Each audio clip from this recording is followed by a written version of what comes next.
Buenas licenciada y compañeros, nosotros somos el grupo A y venimos a hablar de la descripción de los modelos de datos, sus conceptos, la independencia de datos y diccionario de datos. Y vamos a arrancar definiendo lo que es los modelos de base de datos. Un modelo de base de datos muestra la estructura lógica de la base, incluidas las relaciones y limitaciones que determinan cómo se almacenan los datos y cómo se accede a ellos. Los diferentes modelos de base de datos, de los cuales podemos mencionar, es el modelo de base de datos relacional, modelo jerárquico, modelo de red, modelo orientado a objetos, modelo relacional de objetos, modelo identidad entidad relación, modelo de archivo invertido, modelo plano, modelo multidimensional, entre otros. Mis compañeros pues les van a explicar un poco más acerca de algunos modelos. Los dejo entonces con mi compañero Anthony. Mi nombre es Antonio Duarte y yo lo voy a mencionar algunos modelos de base de datos. El primero, como podemos ver, es base de datos jerárquica. En este modelo lo que hace es que organiza los datos en una estructura de árbol en lo que cada registro tiene un único elemento raíz. Y estos registros del mismo nivel se van clasificando en un orden específico y ese orden se usa de manera física para así almacenarlo en la base de datos. Este modelo se considera bueno ya que se puede describir lo que son las relaciones del mundo real. Algunas compañías de seguros y bancos usan esta base de datos jerárquica, sobre todo en sus aplicaciones más antiguas, ya que esta ayuda a poder guardar los datos de manera más fácil. El otro es el modelo de red. El modelo de red se basa en lo que viene siendo en el modelo jerárquico, ya que permite relaciones de muchos a muchos. Esta frase se da cuando varios registros de una tabla se asocian a varios registros de otra tabla, que esto se le va llamando registros principales múltiples.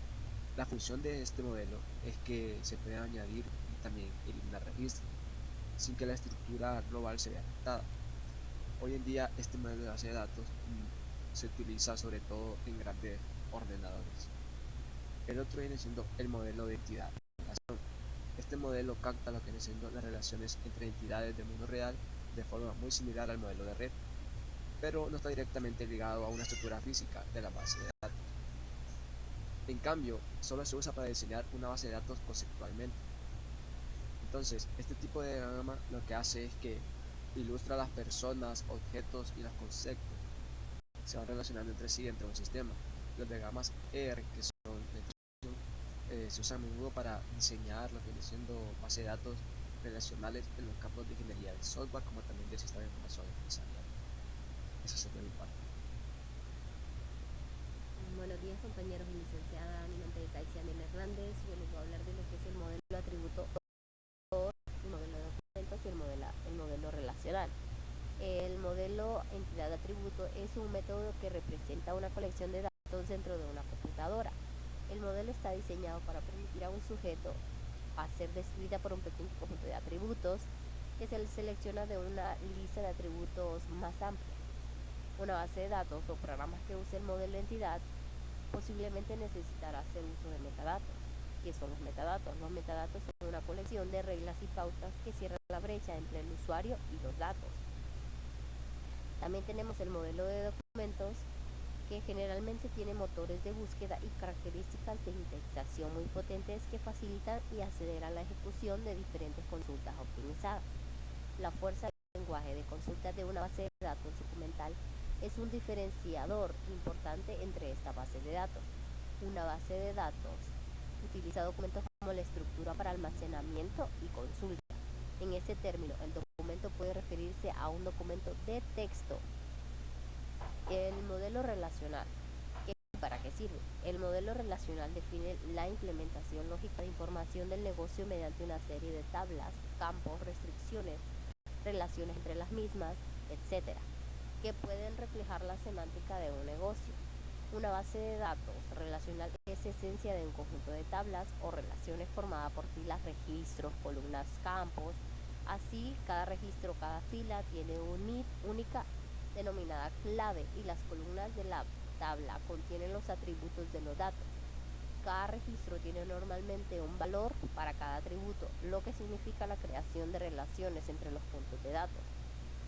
Asimismo, no pueden existir dos tablas con el mismo nombre, lo cual suele suceder comúnmente, ya que son las claves principales de un registro dentro de una tabla, y claves ajenas se colocan en una tabla hija y contienen el mismo valor que la clave primaria del registro padre.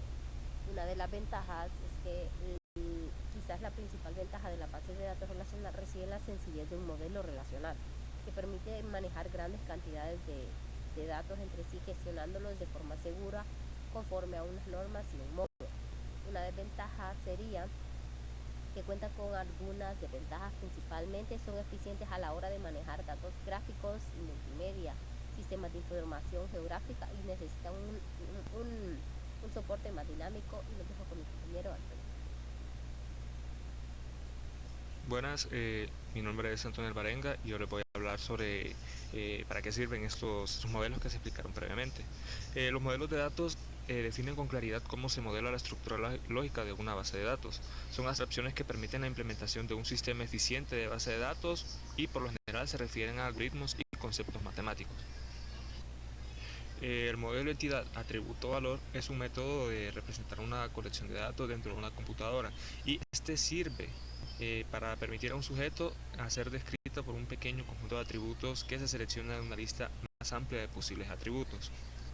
Y el modelo de entidad-relación permite representar de manera simplificada los componentes que participan en un proceso de negocio y el modo en que estos se relacionan entre sí. Muchas gracias.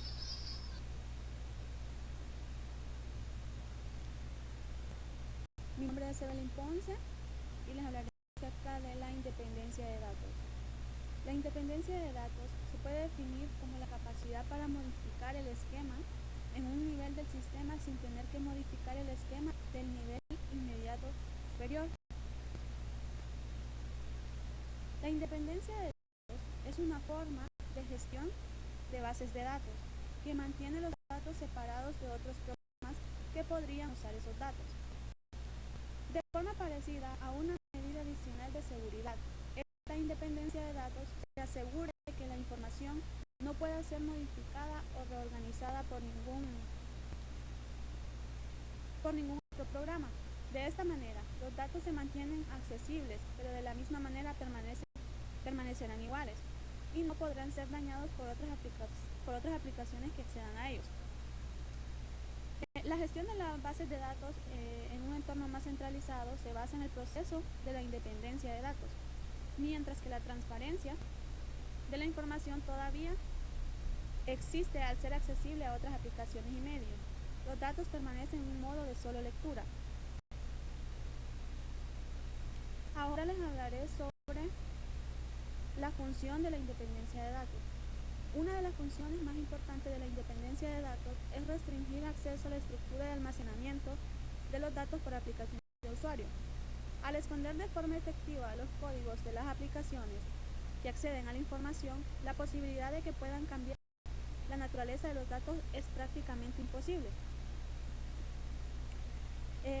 La capacidad para ser modificados los datos por el programa significa que los datos no son considerados constantes y pueden cambiar tocando el código fuente o usando el programa de otras maneras para adaptarlo a las necesidades. Por este motivo, la integridad de los datos queda protegida e inamovible sin importar cuántas bases de datos accedan al centro de los datos. Mi nombre es José López y voy a hablar sobre los dos niveles que existen en independencia de datos. Primero está el nivel de independencia de datos, que es la estructura lógica y es conocido como la definición de esquema, que en general, si una aplicación de usuario funciona en un subconjunto de los atributos de una relación, no debe verse afectada más tarde cuando se agreguen nuevos atributos a la misma relación. Independencia lógica de datos indica que puede cambiarse el esquema conceptual sin afectar los demás esquemas existentes.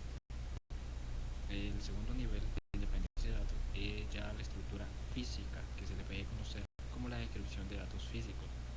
Independencia de datos físicos trata de ocultar los detalles de la estructura de almacenamiento de información de las aplicaciones de usuario. Las aplicaciones no deben estar involucradas con estos temas, ya que conceptualmente no hay ninguna diferencia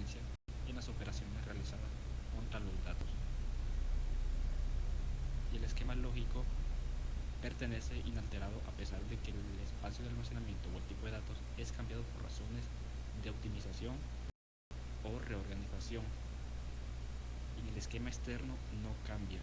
En este esquema interno los cambios pueden ser necesarios debido a un esquema físico que fueron reorganizadas aquí. La independencia de datos físicos está presente en la mayoría de las bases de datos y entorno de archivo en que el hardware de almacenamiento de información, decodificación, localización exacta de los datos en disco, funciones de registro, así que en todo esto lo ocultan del usuario. Y una de las ventajas de estos niveles es la independencia de datos que hay y que significa que podemos cambiar el esquema conceptual a un nivel sin afectar a los demás niveles. Significa que podemos cambiar la estructura de una base de datos sin afectar los datos requeridos por el usuario y el programa. Los dejo con mi compañero Douglas Reyes, que les hablará sobre los tipos de independencia de datos. Buenos días, yo les hablaré sobre los tipos de independencia de datos. Los tipos de independencia de datos se dividen en independencia lógica e independencia física. La independencia lógica es la capacidad de modificar el esquema conceptual sin tener que alterar los esquemas externos ni los programas de aplicación. Es decir, que se puede modificar el esquema conceptual para ampliar la base de datos, para reducirla. Si, por ejemplo, se reduce la base de datos eliminando una entidad, los esquemas externos que no se refieran a ella no deberán verse afectados. Ocurre cuando se modifique el esquema conceptual sin afectar el resto del esquema. Básicamente, se podría decir que se modifica el esquema conceptual cuando cambian las características de los datos a almacenar. La independencia física es la capacidad de modificar el esquema interno sin tener que alterar el esquema conceptual. Por ejemplo, puede ser necesario reorganizar ciertos ficheros físicos con el fin de mejorar en el rendimiento de las operaciones de consulta o de actualización de datos. Dado que la independencia física se refiere solo a la separación entre las aplicaciones y las estructuras físicas de almacenamiento, es más fácil de conseguir que la independencia lógica. Esta se presenta cuando es posible la modificación del esquema físico, sin tener que afectar los esquemas restantes. Las principales razones para llevar a cabo dicha modificación del esquema físico serán un ajuste en el hardware de almacenamiento o una redistribución de los datos mismos.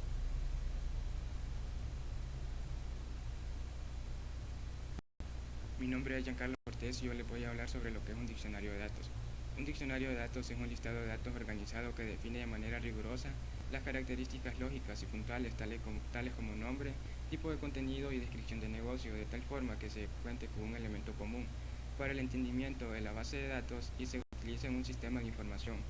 En un diccionario de datos se encuentra la lista de todos los elementos que forman parte de un flujo de datos en todo el sistema. Los elementos más importantes son los flujos de datos, almacenes de datos y procesos. ¿Para qué se usan los diccionarios de datos? Se usan para documentar, ya que proveen detalles sobre la estructura de los datos a las personas, usuarios, desarrolladores y otros actores interesados. Se usan también para la integración de datos, ya que son definiciones claras de los elementos del conjunto de datos, bases de datos y sistemas. Proveen comprensión sobre el contexto necesario para decidir cómo integrar los datos en distintos subsistemas. Un diccionario de datos se puede decir que contiene las características lógicas y puntuales de los datos y también identifica los procesos donde se emplean los datos y los sitios donde se necesita el acceso inmediato a la información. Uno de los objetivos de un diccionario de datos es la precisión sobre los datos que se manejan en un sistema y de esta manera evitar las malas intérpretes o ambigüedades. Otro de los objetivos de un diccionario de datos es proveer un lenguaje común entre el autor de dichos datos y sus posibles usuarios. Muy buenas, licenciada. Mi nombre es Estefany López. Le voy a hablar acerca de lo que es la importancia de un diccionario de datos. Pues dada esa importancia que se presenta en los diccionarios de datos, en la representación pues y el análisis de esa base de datos, podemos pues fomentar algunas razones pues que se analizan en los diccionarios de datos y por lo cual esa es una de las importancias porque ellos tienen. Una de ellas es que facilita la usabilidad e interoperabilidad de los datos que se definen en el diccionario de datos. con otra base de datos. Otra de las razones importantes es que para manejar los detalles en un sistema grande, otra importancia que tiene es que maneja a detalle las características como el nombre, el tipo de contenido y descripción del negocio. Por otra parte, también es que documenta las características del sistema. También describe la composición de los paquetes de datos, las tablas y la base de datos. Otra razón muy importante es que facilita el análisis de detalles con su finalidad de evaluar las características y determinar dónde efectuar esos cambios en el sistema. Por otra parte, otra importancia que tiene es que aplica una terminología y significado común. También localiza los errores y las omisiones. Esas son las importancias, ¿verdad?, que tiene el diccionario de datos que debemos de tomar en importante. Ahora paso a lo siguiente que dicen. Así como también es importante el diccionario de datos, que tiene su importancia, también tenemos que mencionar. También se puede decir que una ventaja es que es un instrumento de consulta centralizado para conocer desde el punto de vista del negocio, lo que significa que los valores que encontramos al realizar un query en una base de datos. Esa es una ventaja que tiene el diccionario de datos. Por otra parte, también se puede decir que se describe semánticamente la base de datos, haciendo más fácil su análisis y su comprensión gracias a su forma de tabla descriptiva.